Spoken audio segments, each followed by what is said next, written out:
So it's with a great deal of pride that I have the privilege of nominating my friend, our chairman of the Judiciary Committee, but a person whose principles you know, whose actions you can trust, and who in a time of crisis will respond with the leadership we need, Jim Jordan.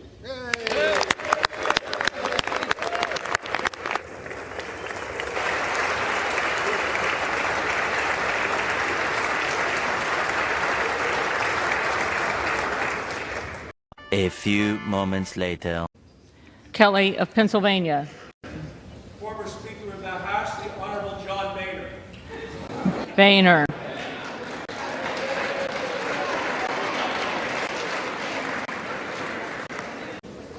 The tellers agree in their tallies that the total number of votes cast is 433, of which the Honorable Jim Jordan of the state of Ohio has received 199. The Honorable Hakeem Jeffries of the state of New York has received 212.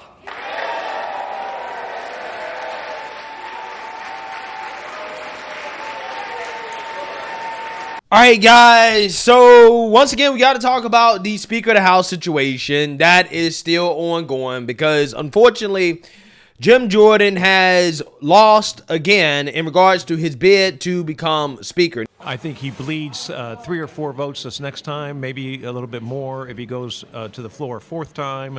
What he's counting on, there's a lot of grassroots support for Jim Jordan.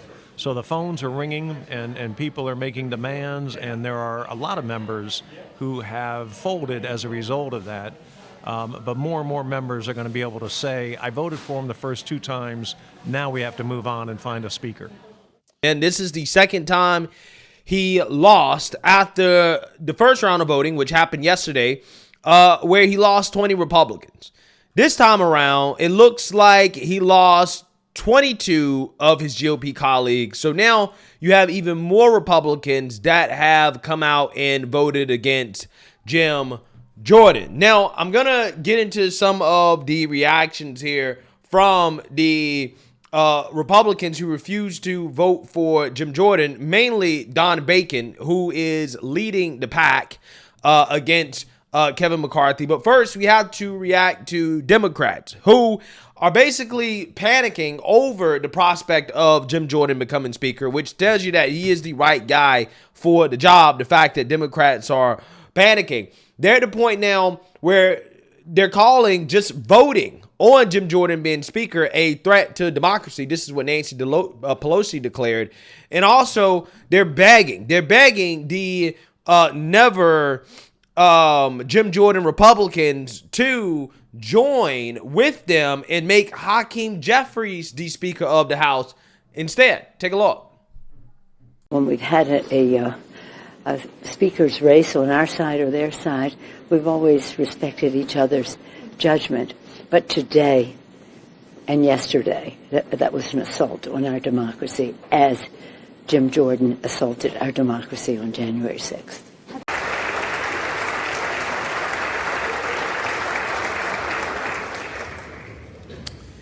The chair now recognizes the gentleman from California, Mr. Aguilar.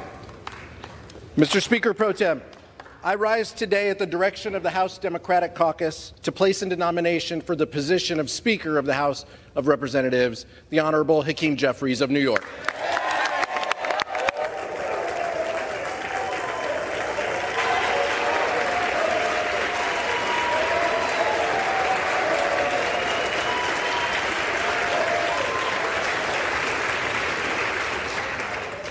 Here we are again, Mr. Speaker.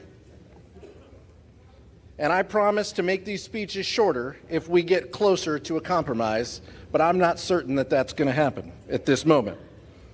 While the Republican candidate for Speaker is making late-night backroom deals to secure the gavel, Leader Jeffries has once again extended the hand of bipartisanship for a path forward. One thing was very clear yesterday: the vote total, 220, 212 to 200. The People's House has spoken, and Leader Jeffries has the support to be Speaker that this country needs.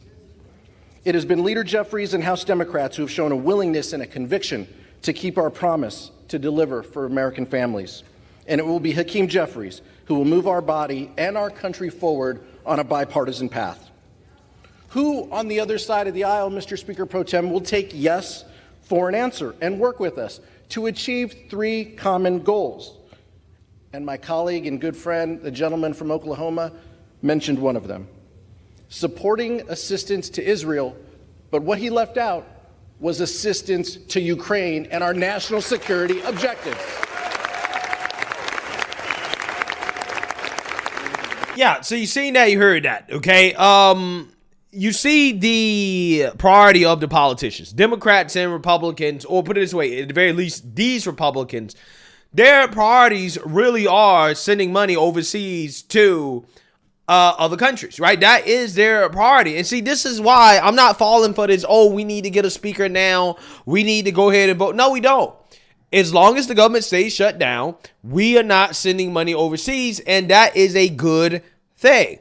So again, you know, I don't think that Republicans who are serious about fiscal responsibility, who are serious about protecting our borders, about putting America first, they should not rush. They should not fold to Democrats and these 22 traitors, okay, to the Republican Party when it comes to this House Speaker vote. And one of the main traitors that is leading the pack, Don Bacon, I want you guys to listen to his interview here with CNN, because this is what these Republicans are doing. They're going to liberal media to basically sell out the Republican Party and to sell out Jim Jordan while grandstanding for the establishment.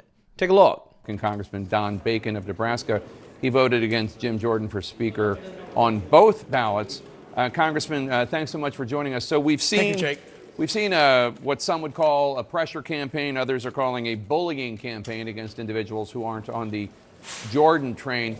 Sadly, your wife got some ugly anonymous text messages warning her to convince you to back Jordan in the Speaker vote. One of them read, quote, "Why is your husband causing chaos by not supporting Jim Jordan? I thought he was a team player." Your wife responds, "Who is this?"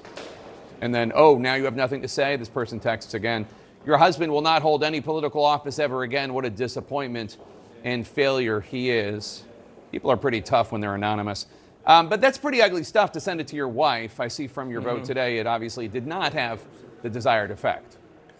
You know, I'm a 30-year Air Force guy, a retired general, commanded 5 times, deployed 4 times, led a flying squadron in combat. So if they think a pressure campaign or bullying campaign is going to work with me, it's not. In fact, it's angered me. It's angered my good friend, Steve Womack, who's a retired colonel, for example, and Mario Diaz-Balart. He's angered.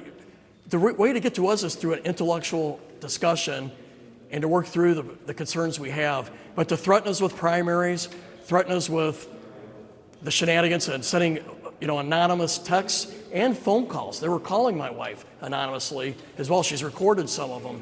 And so it's wrong. Some folks are so mad they don't mind what boundaries they cross, but it's not right. We can like each other and still disagree, but some people don't have that ability. Has that ever happened to you before? Your wife getting nasty phone calls and texts like that? No, one time there was people screaming at her in the neighborhood, and so she didn't like that. I guess I'm used to it more. So she does get a little bit, but obviously I get the 98 or 99% of that. But it's not right to take it out on family. And like I say, she was not angry last night. She just shared it with me, and I said, well, send it to me, because it's not right. And so I released it, and I appreciate you covering it. We got to do better in our country. We can debate politics and still not treat each other terribly and wrongfully. We should be able to be respectful in our debate. So, in fact, Jordan is doing worse than he did yesterday. He had fewer votes than he did yesterday. A spokesman for Jordan said he's not dropping out. We're going to keep going. Do you see Jordan getting to 217 anytime soon, or do you think he's going to keep doing worse and worse? I believe he's done. He needs to withdraw from this. He's going to lose more votes tomorrow. I know it. Already have. I know who's going to cross over and change. He doesn't have any pathway forward to 217. And there's 2 different reasons why. You have some group that's worked with him going back 10 years, and they've worked with him on appropriations. More senior folks where he's created a lot of chaos. I'm in the other camp where I don't like how he got here, right? He got here with a small number of Jordan backers who 8 of them, for example, 7 of them backed him, but there was 8 total. that was vacated the chair in Kevin McCarthy. Our rules state in the Republican conference, you got to have 112, right? And they came in with 8. It violated our rules. If they followed the rules, you had to have 112. And then we voted for Steve Scalise, and he got the majority vote. And then we had 5 Jordan backers say they would never vote for Steve, right? But would only vote for Jim Jordan right after Steve won.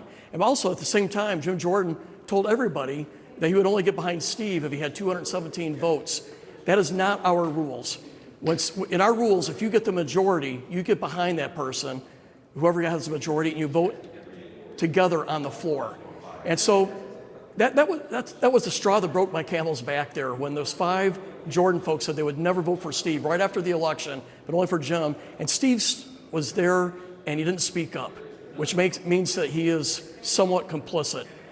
You can't play a game where I'm the only guy playing by the rules and the other guy is not. It's not American. We believe in fairness and that the law applies to everybody, and that wasn't the case with a small group of individuals here. Yeah, so you seen that, you heard that. Okay, now, guys, this is getting to the point where it is ridiculous. I mean, I think that these people who are holding out are being ridiculous because they're clearly not doing what the Republican base, their constituents, want them to do. Now, in the case of Don Bacon, it's a little bit different because his district is an even district, okay, in the sense that it's a swing district. He could easily lose to a Democrat if another election is held, okay, is even. He has truly a swing district. So he does have some reasons to oppose Jim Jordan, but let's not sit here and fall for this okie doke fake victimhood story that a lot of these Republicans are peddling, which is that, they don't like the fact they're being bullied, right? I don't like being bullied. These guys are pressuring me to vote for Jim Jordan. I don't like it, right? In Don Bacon's case, he's claiming that his wife got anonymous texts, which I don't believe, by the way, because, again, you can Photoshop those texts. I believe personally that this is a part of a campaign to get Jim Jordan to drop out, right? I think what is happening is that these guys and their phones are ringing off the hook, right? Their constituents are calling them and telling them, you need to vote for Jim Jordan or we're going to primary you, right? We want Jim Jordan.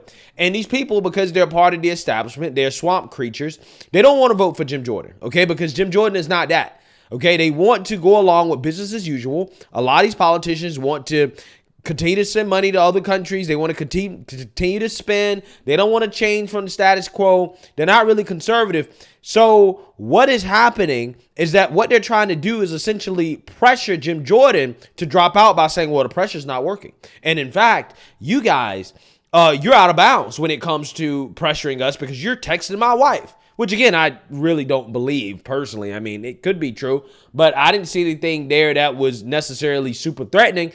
They were just stating the fact that, hey, if he doesn't vote for Jim Jordan, he's going to get primary, which, I mean, I think that is what should happen, right? That's exactly what should happen. Because if you listen to this guy's reasoning, it's not even like he's saying, well, I don't think my constituents want Jim Jordan to be speaker, which in his case, if he made that argument, I wouldn't even be mad at him. But the argument that he's actually making is an argument of pettiness. He's saying, well, I don't like the fact that Kevin McCarthy was ousted.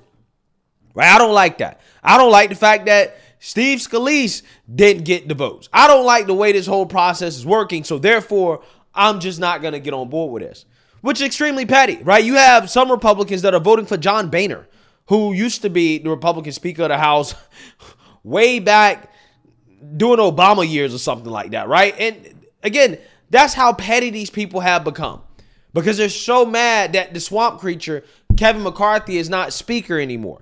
When Kevin McCarthy made the mistake of making too many promises to too many people that he knew he couldn't keep. And at the end of the day, that's why he got ousted. Now, again, where were all these people when you had people that were trying to fight Matt Gaetz to pressure him to get on board with Kevin McCarthy, right? These same people who want to boohoo, whine, and cry, sob stories about my wife received a text, had nothing to say when Matt Gaetz was then physically threatened, right? They tried to fight him on the House floor, a physical fist fight. They had nothing to say. Well, because according to them, Matt Gaetz deserved it, right? Because he didn't want to get on board with the establishment. But again, when Don Bacon's wife gets a text, oh, well, you crossed the line, right? You're crossing the line. You're out of bounds.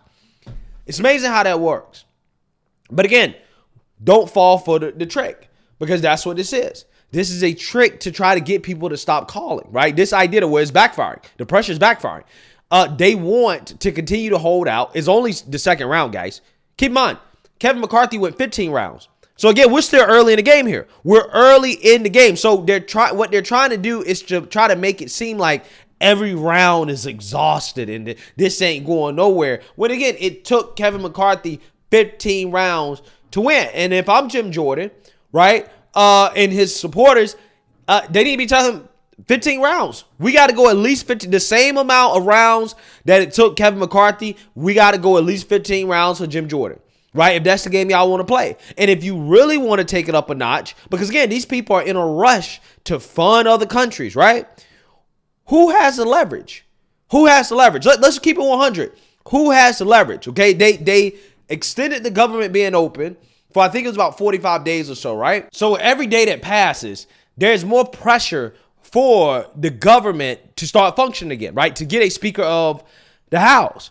The problem is, for these Republicans that are holding out, is that the longer that they wait, they're the ones that are going to be put under a microscope in regards to why they're holding back the government from functioning. Okay, because again, we're talking about funding wars overseas, right?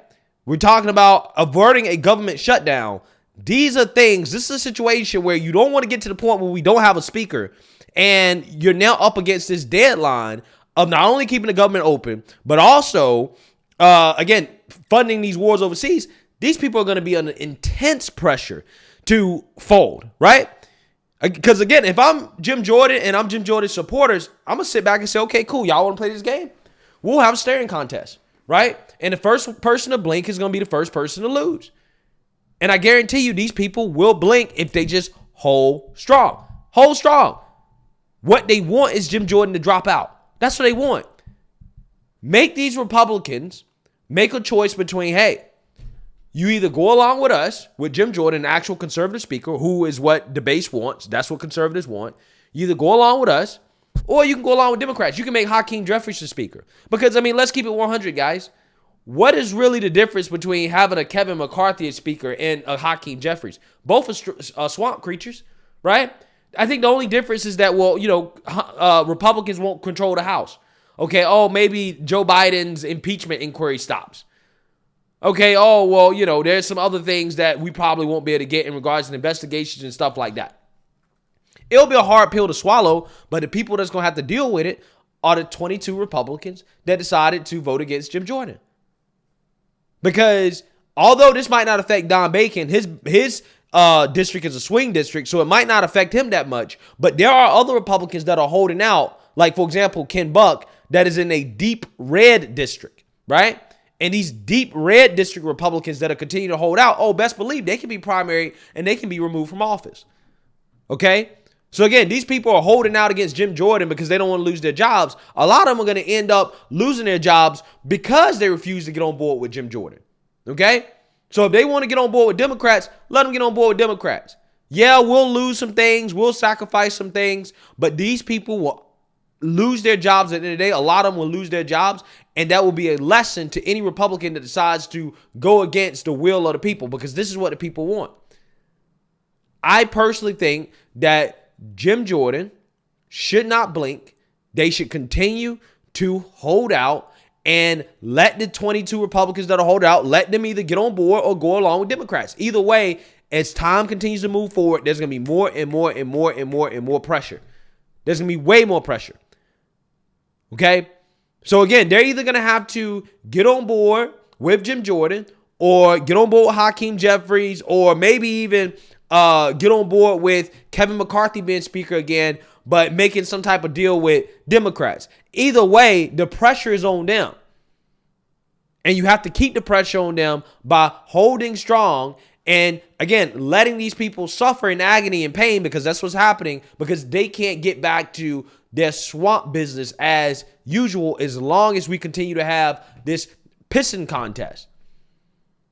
If they want to be petty, we can be petty too. Let's keep it 100. So again, I don't think Jim Jordan should fold. People, I know you're frustrated, but keep in mind, it's only the second round. Well, it's going to be third round tomorrow. Kevin McCarthy had 15 rounds. Jim Jordan should get at least 15 rounds. Make these people fold first, okay? So, hey, let me know what you guys think. Make sure you like, comment, and subscribe. Most importantly, share a Black conservative perspective. Peace.